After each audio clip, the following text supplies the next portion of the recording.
A nova ordem mundial. Os tempos que virão serão radicalmente diferentes daqueles que vivenciamos até agora em nossas vidas.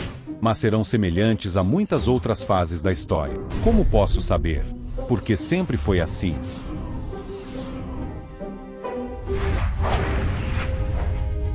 Ao longo dos meus cerca de 50 anos de investimento macroeconômico global, aprendi da maneira mais difícil que os acontecimentos mais importantes que me surpreenderam fizeram porque nunca tinham acontecido antes na minha vida. Estas dolorosas surpresas levaram-me a estudar os últimos 500 anos de história de situações semelhantes, onde vi que, de facto, já tinham acontecido muitas vezes antes, com os altos e baixos dos impérios holandês, britânico e americano. E cada vez que ocorriam, era um sinal de uma nova ordem mundial. Estudar isso me ensinou lições valiosas que passarei para vocês aqui na forma destilada. Você encontrará a versão completa em meu livro Princípios para Enfrentar a Nova Ordem Mundial. Deixe-me começar com uma história que me trouxe a este ponto. Como aprendi a prever o futuro estudando o passado.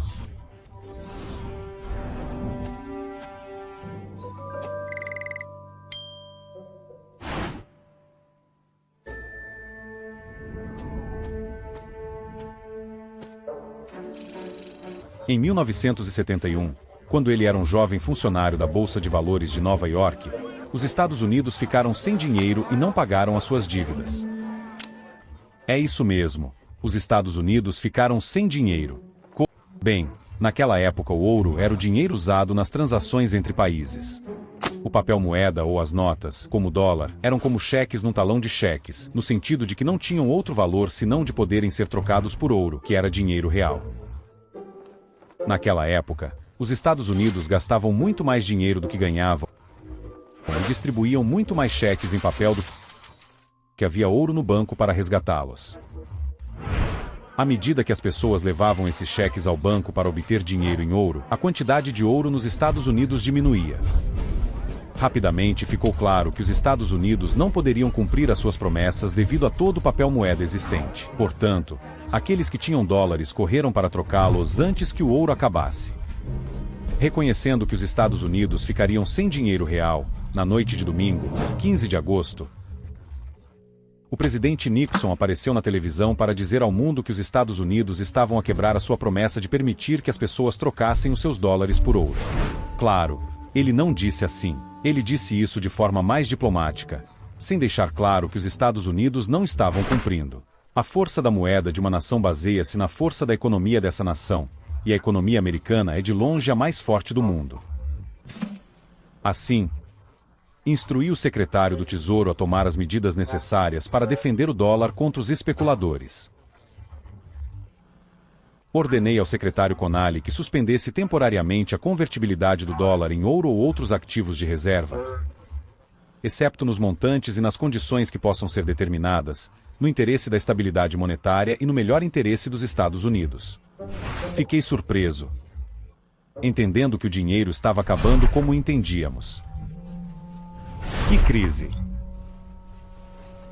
Eu esperava que o mercado de ações quebrasse no dia seguinte, então cheguei cedo ao pregão da bolsa para me preparar.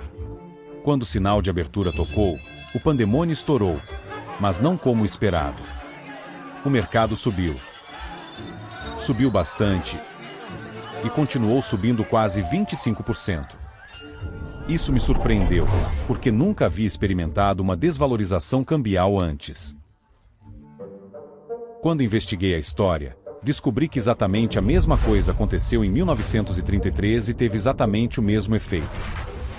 Além disso, os dólares de papel estavam vinculados ao ouro, do qual os Estados Unidos estavam a ficar sem dinheiro, porque gastavam mais cheques de papel moeda do que o ouro pelo qual tinham de os resgatar.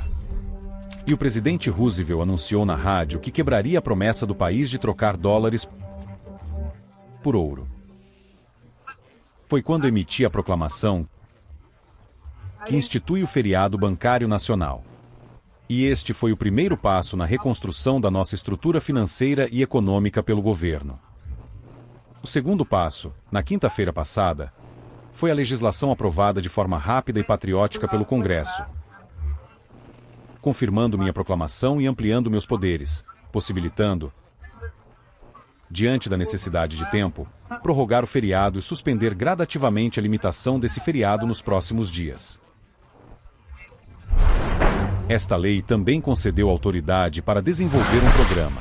Em ambos os casos, a ruptura da ligação com o ouro permitiu aos Estados Unidos continuarem a gastar mais do que ganhavam, simplesmente imprimindo mais dólares em papel. À medida que o número de dólares aumentou sem aumento da riqueza do país, o valor de cada dólar caiu.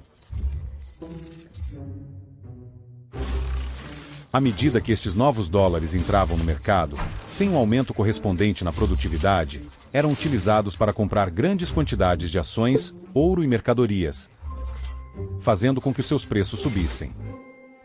À medida que estudei mais história, percebi que a mesma coisa já havia acontecido muitas e muitas vezes.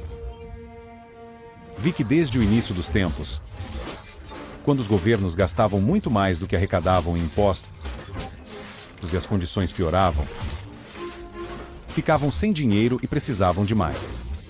Assim, imprimiram mais, muito mais, fazendo com que o valor de quase tudo caísse e os preços de quase tudo subissem, incluindo ações, ouro e mercadorias. Foi quando aprendi esse princípio pela primeira vez. Quando os bancos centrais imprimem muito dinheiro para aliviar uma crise, compram ações, ouro e mercadorias, porque o seu valor aumentará e o valor do papel moeda diminuirá.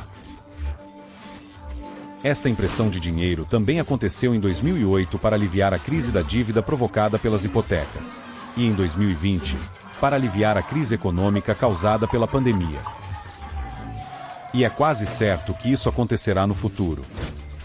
Portanto, sugiro que você mantenha esse princípio em mente. Essas experiências me deram outro começo. Para entender o que está acontecendo com você, você deve entender o que aconteceu antes de você. Esse princípio levou-me a estudar como a bolha da agitada década de 1920 se transformou na depressão da década de 1930. O que me ensinou a prever e aproveitar a bolha de 2007, que se transformou na crise de 2008. Todas essas experiências me levaram a desenvolver impulso. Quase instintivamente, procura situações semelhantes no passado para aprender a lidar bem com o futuro.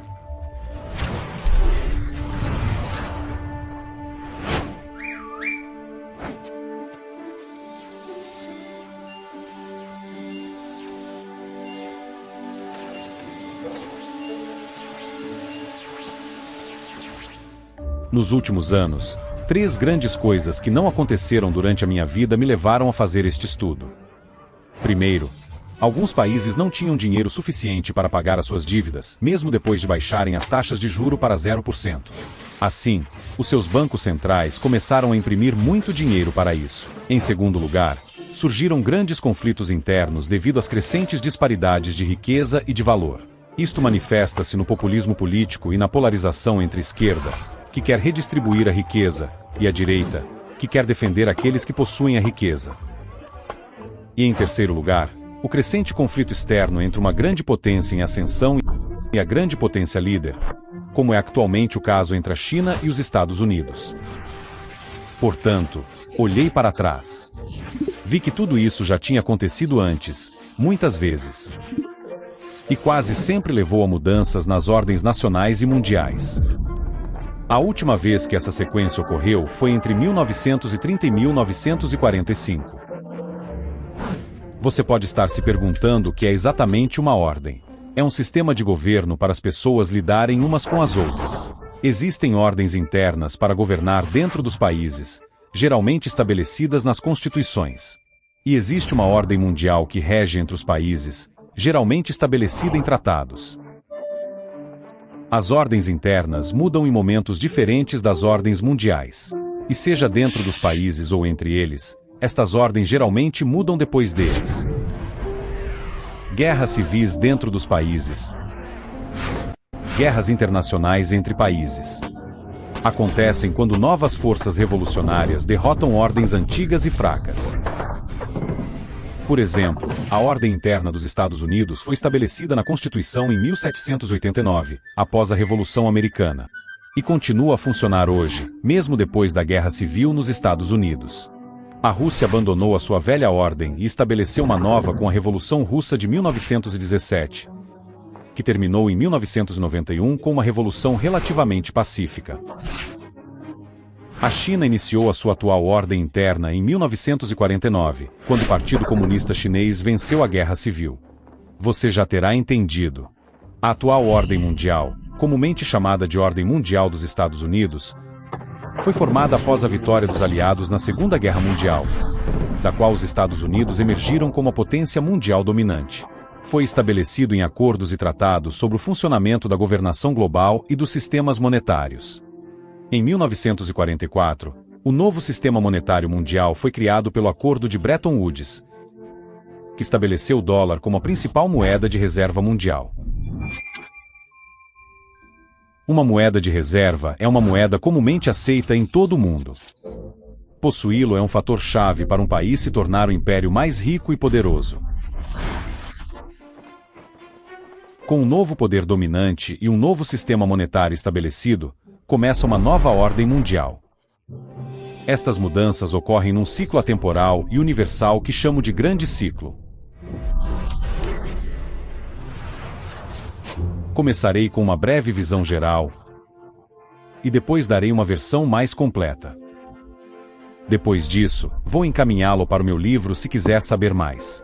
Ao estudar os 10 impérios mais poderosos dos últimos 500 anos e as últimas 3 moedas de reserva, passei pela ascensão e declínio do Império dos Países Baixos e do Florim, do Império Britânico e da Libra Esterlina, a ascensão e declínio precoce do Império dos Estados Unidos e o dólar, e o declínio e ascensão do Império Chinês e suas moedas, bem como a ascensão e declínio dos impérios da Espanha, Alemanha, França, Índia, Japão, Rússia e do Otomano, juntamente com seus conflitos significativos, conforme medido neste gráfico. Para compreender melhor os padrões da China, também estudei a ascensão e queda das dinastias chinesas e das suas moedas desde o ano 600. Uma vez que examinar todos estes índices de uma só vez pode ser confuso, concentrar-me-ei nos 4 mais importantes: Países Baixos, Reino Unido, Estados Unidos e China. Você verá rapidamente o padrão. Agora, vamos simplificar um pouco. Como verá, ocorreram em ciclos sobrepostos de cerca de 250 anos, com períodos de transição de 10 a 20 anos entre eles. Estas transições foram geralmente períodos de grande conflito, porque as principais potências não declinam sem luta. Então, como estou medindo o poder de um império? Neste estudo usei 8 métricas. A medida do poder total de cada país é obtida pela média dos 8. Estas são a educação, a inventividade e o desenvolvimento tecnológico, a competitividade nos mercados mundiais, a produção econômica, a participação no comércio mundial, o poder militar, o poder do seu centro financeiro nos mercados de capitais e a força da sua moeda como moeda de reserva. Dado que estas forças são mensuráveis, podemos ver quão forte é cada país, agora e no passado, e se está em expansão ou em declínio. Ao examinar as sequências de muitos países, podemos ver como funciona um ciclo típico. E como as ondulações podem confundir-nos, podemos simplificar um pouco para nos concentrarmos no padrão de relações de causa e efeito que impulsionam a ascensão e o declínio de um império típico. Como podem ver, uma melhor educação geralmente leva a uma maior inovação e desenvolvimento tecnológico, com algum atraso, ao posicionamento da moeda como moeda de reserva. Você também verá essas forças diminuírem em uma ordem semelhante, reforçando mutuamente seus decaimentos. Vejamos agora a sequência típica de acontecimentos num país que produz estes altos e baixos. Em suma, o grande ciclo normalmente começa depois de um grande conflito. Muitas vezes uma guerra, definir a nova potência líder e a nova ordem mundial. Como ninguém quer desafiar este poder, geralmente segue-se um período de paz e prosperidade. À medida que as pessoas se habituam a esta paz e prosperidade, apostam cada vez mais que ela irá continuar e pedem dinheiro emprestado para o fazer, o que acabará por conduzir a uma bolha financeira. A participação do império no comércio cresce e quando a maior parte das transações são realizadas em sua moeda, esta se torna uma moeda de reserva, levando a um endividamento ainda maior. Ao mesmo tempo, esta maior prosperidade distribui a riqueza de forma desigual, de modo que a disparidade de riqueza entre ricos e pobres aumenta. Eventualmente, a bolha financeira rebenta, levando à impressão de dinheiro e ao aumento do conflito interno entre ricos e pobres, o que por sua vez leva a alguma forma de revolução para redistribuir a riqueza. Isto pode acontecer de forma pacífica ou como numa guerra civil. À medida que o império luta com este conflito interno, o seu poder diminui em relação às potências rivais externas emergentes. Quando uma nova potência em ascensão ganha força suficiente para competir com a potência dominante que está a sofrer crises internas, ocorrem conflitos externos, geralmente guerras. Destas guerras internas e externas emergem novos vencedores e perdedores. Os vencedores então se reúnem para criar a nova ordem mundial. E o ciclo recomeça. Quando olhei para trás, vi que estas relações de causa e efeito impulsionaram os ciclos de altos e baixos desde o Império Romano até os dias de hoje. Observei como as histórias de cada um desses ciclos se fundiam com histórias anteriores, contemporâneas e posteriores, assim como cada história individual se misturava com outras para criar a história épica de 500 anos, que é a nossa história coletiva. E, tal como os ciclos de vida humanos, não existem dois exatamente iguais. Mas a maioria é semelhante. Eles são movidos por relações lógicas de causa e efeito que passam por estágios, do nascimento ao poder e da maturidade à fraqueza e ao declínio inevitável. No entanto, isso é como dizer que o ciclo de vida de uma pessoa dura em média 80 anos sem reconhecer que muitos são muito mais curtos e muitos são mais longos. Embora a idade possa ser um bom indicador da longevidade futura, a melhor maneira é analisar os indicadores de saúde. Também se pode fazer isso com impérios e Descobri que, ao observar os indicadores de mudança de poder, conseguia ver em que fase se encontrava um país, o que me ajudou a prever o que provavelmente viria a seguir. Agora vou levá-lo através do grande ciclo com mais detalhes. Dê-me 20 minutos e eu lhe contarei os últimos 500 anos de história e mostrarei padrões semelhantes nos impérios holandês, britânico, americano e chinês.